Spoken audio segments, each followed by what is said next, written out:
नमस्कार, हिमाचल समाचार में आपका स्वागत है। आज के मुख्य समाचार। सामाजिक सुरक्षा, महिला, बाल एवं अन्य पिछड़ा वर्गों के कल्याण के लिए 1540 करोड़ रुपए का प्रावधान। पारदर्शी प्रशासन की ओर बढ़ते हिमाचल के कदम। राजस्व विभाग को मजबूत करने के लिए चरणबद्ध तरीके से भरे जाएंगे 645 पटवारी के पद। दिव्यांग विद्यार्थियों के लिए प्रदेश सरकार की सराहनीय पहल। सामाजिक सरोकार, प्रारंभिक से उच्च शिक्षा तक दिव्यांग विद्यार्थियों को छात्रवृत्ति का प्रावधान। और अब समाचार विस्तार से। प्रदेश सरकार सामाजिक न्याय और कल्याण की दिशा में प्रमुखता से कार्य कर रही है। समाज के संवेदनशील वर्गों की आर्थिक सुरक्षा, उत्थान और आगे बढ़ने के समान अवसर सुनिश्चित करने की दिशा में वित्त वर्ष 2026-27 के बजट में विभिन्न प्रावधान किए गए हैं। हमारी सरकार सदैव सामाजिक न्याय और कल्याण की दिशा में अग्रसर रही है। वरिष्ठ नागरिकों, महिलाओं, बच्चों, दिव्यांगजनों तथा समाज के कमजोर वर्गों के उत्थान के लिए सरकार निरंतर प्रयासरत है। आगामी वित्त वर्ष में 2026-23 के बजट में सामाजिक कल्याण विभाग के अंतर्गत नई योजनाएं और सुधारात्मक कदमों को शामिल किया गया है ताकि समाज के प्रत्येक वर्ग तक सुरक्षा, सहयोग और समान अवसर सुनिश्चित हो सके। हिमाचल प्रदेश सरकार दिव्यांगजनों को सामाजिक सुरक्षा प्रदान कर रही है, जिसके अंतर्गत वर्तमान में लगभग 7000 लाभार्थियों को प्रति माह 1700 रुपए दिए जा रहे हैं। मेरे दृष्टिकोण से यह राशि 100% दिव्यांगता वाले व्यक्तियों की आवश्यकताओं के लिए अपर्याप्त है। अतः उनके लिए हमारी सरकार पेंशन को 1700 से बढ़ाकर 3000 प्रति माह करने की घोषणा करती है। मुख्यमंत्री ठाकुर सुखविंदर सिंह सुक्खू ने ग्रामीण क्षेत्र की महिलाओं को आर्थिक रूप से स्वावलंबी बनाने के लिए मुख्यमंत्री महिला सशक्तिकरण योजना शुरू करने की घोषणा की है।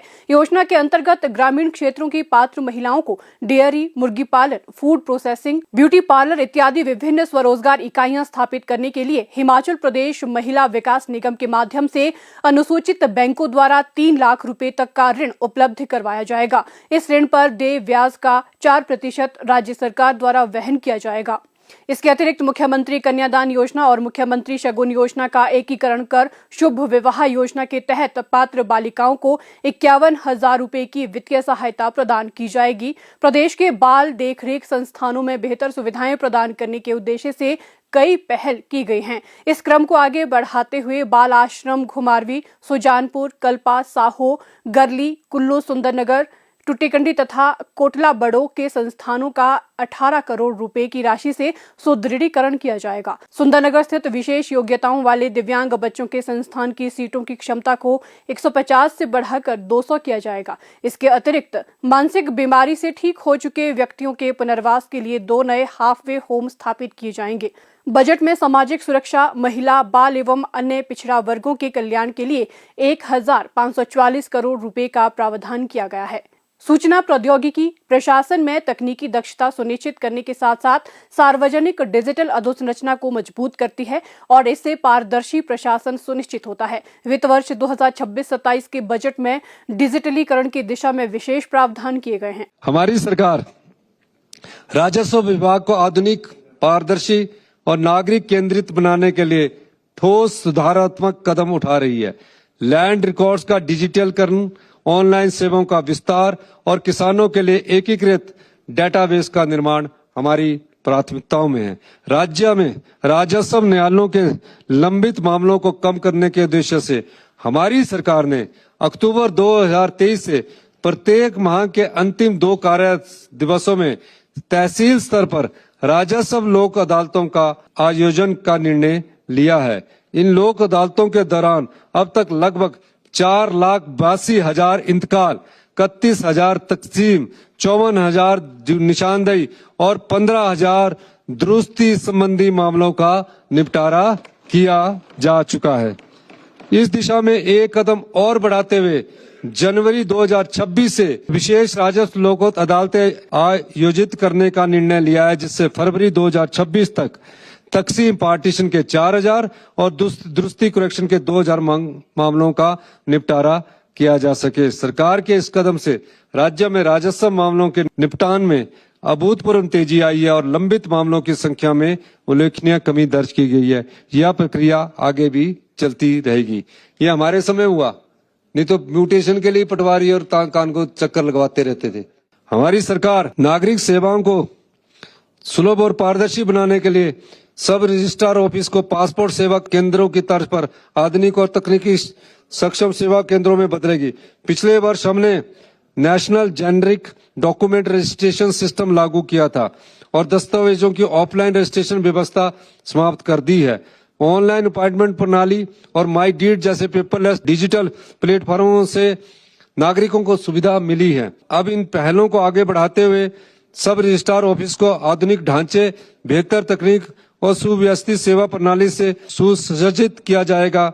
इस योजना का पहला पायलट सोलन जिला में से शुरू किया जाएगा और बाद में इसे पूरे राज्य में विस्तार दिया जाएगा। राजस्व विभाग में पटवारियों के 645 पद चरणबद्ध तरीके से भरे जाएंगे।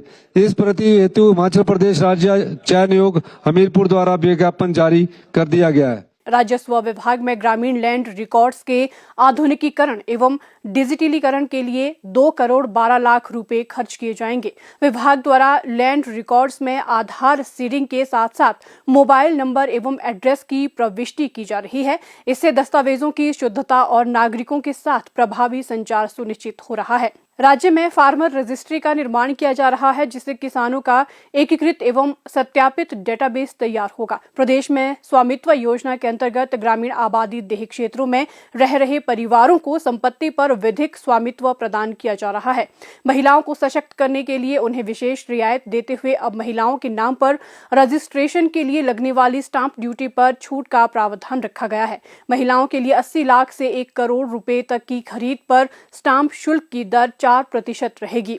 प्राकृतिक आपदाओं के उपरांत आजीविका क्षेत्रों के सुदृढ़ीकरण के लिए इस बजट में 200 करोड़ रुपए का प्रावधान किया गया है। आपदा जोखिम को कम करने के लिए 400 करोड़ रुपए के प्रावधान से बाढ़ संभावित क्षेत्रों की मैपिंग की जाएगी तथा डिजास्टर रिस्क फाइनेंसिंग का प्रावधान और अर्ली वार्निंग सिस्टम को सुदृढ़ किया जाएगा। दिव्यांग विद्यार्थियों को शिक्षा के क्षेत्र में आगे बढ़ाने के लिए शुरू की गई प्रदेश सरकार की छात्रवृत्ति योजना एक दूरदर्शी और संवेदनशील कदम साबित हो रही है। श्री मनोज कुमार खुश है कि प्रदेश सरकार की मदद से उनकी दिव्यांग बेटी का शिक्षा का सपना साकार हो रहा है। जिला मंडी की तहसील सरकाघाट के योहो गांव के निवासी श्री मनोज कुमार का कहना है कि उनकी 2 बेटियां हैं। बड़ी बेटी रितिका 10वीं कक्षा में पढ़ती है और 60% दिव्यांग है और उसे छात्रवृत्ति का लाभ मिल रहा है। मेरी 2 बेटियां हैं, जिनमें से मेरी बड़ी बेटी का नाम रितिका है और वो 10वीं क्लास में पढ़ती है और वो बचपन से ही उसको लिखने, चलने और बोलने में दिक्कत आती थी। फिर हमने उसको नागरिक अस्पताल मंडी में दिखाया, जहां डॉक्टरों ने उसको 60% दिव्यांग घोषित किया और उसके पश्चात हम सरकाघाट जिला कल्याण अधिकारी के ऑफिस में जाकर हमें इस दिव्यांग छात्रवृत्ति योजना का पता चला, जिसमें अब मेरी बेटी रितिका के खाते में पिछले साल से ये छात्रवृत्ति योजना के पैसे आ रहे हैं और मैं प्रदेश सरकार और मुख्यमंत्री श्रीमान श्री खुविंदर सिंह सुक्खू जी का धन्यवाद करता हूं कि उन्होंने ऐसे बच्चों के लिए ऐसी स्कीम चलाई है। इसी तरह गांव खरोह की रहने वाली श्रीमती ममता बनियाल ने बताया कि उनकी बेटी रिवांशु राजकीय वरिष्ठ माध्यमिक पाठशाला पपलोग में 12वीं कक्षा में पढ़ती है और 80% श्रवण बाधित है। योजना के तहत रिवांशु को छात्रवृत्ति का लाभ मिल रहा है। मेरी बेटी +2 क्लास में पढ़ती है पपलोग में और उसको जो है कान की सुनने की प्रॉब्लम है, तो मुझे दिव्यांग छात्रों के लिए जो छात्रवृत्ति का पता चला सरकाघाट से, तो फिर मैंने उसके लिए अप्लाई किया, तो हमें वो छात्रवृत्ति जो है अभी से शुरू हो गई है। तो मेरी सभी दिव्यांग बच्चों की पेरेंट्स से अपील है कि अगर उनके बच्चे भी ऐसे हैं तो इस छात्रवृत्ति का वो जो है लाभ उठा सकते हैं और इसके लिए सरकार ने जो है बहुत अच्छा कदम उठाया है। तो मैं सरकार का और हमारे मुख्यमंत्री जी का आभार प्रकट करती हूँ। गांव खरोह की श्रीमती रजनी कुमारी ने बताया कि उनकी बेटी कनिका शर्मा श्रवण बाधित और 70% दिव्यांग है। उसे प्रदेश सरकार से छात्रवृत्ति के तहत वित्तीय सहायता मिल रही है। दिव्यांग छात्रवृत्ति योजना के अंतर्गत ऐसे दिव्यांग छात्र छात्राएं जो सरकार द्वारा संचालित शैक्षणिक संस्थानों में अध्ययनरत हैं और जिनकी दिव्यांगता चिकित्सा बोर्ड द्वारा 40% या उससे अधिक प्रमाणित की गई हैं, उन्हें बिना किसी आय सीमा के छात्रवृत्ति प्रदान की जाती है। इस योजना का मुख्य उद्देश्य दिव्यांग विद्यार्थियों को शिक्षा ग्रहण करने के लिए प्रोत्साहित करना और उन्हें आत्मनिर्भर बनाने की दिशा में सशक्त बनाना है। राज्य सरकार की ये पहल समाज के कमजोर वर्गों के प्रति संवेदनशीलता और जिम्मेदारी को दर्शाती है। ये योजना दिव्यांग विद्यार्थियों को मुख्य धारा से जोड़ने, उन्हें समान अवसर देने और एक समावेशी समाज के निर्माण की दिशा में एक मजबूत कदम है। हिमाचल समाचार देखने के लिए सब्सक्राइब करें यूट्यूब चैनल हिमाचल समाचार, लाइक करें Facebook page information and public relations department Himachal Pradesh और सीएमओ हिमाचल, फॉलो करें x@DPRHP और सीएमओ हिमाचल, फॉलो करें इंस्टाग्राम @DIPR हिमाचल और सीएमओ हिमाचल, विजिट करें वेबसाइट www.himachalpr.gov.in। इस अंक में इतना ही, कल फिर होगी मुलाकात, दीजिए इजाजत, नमस्कार।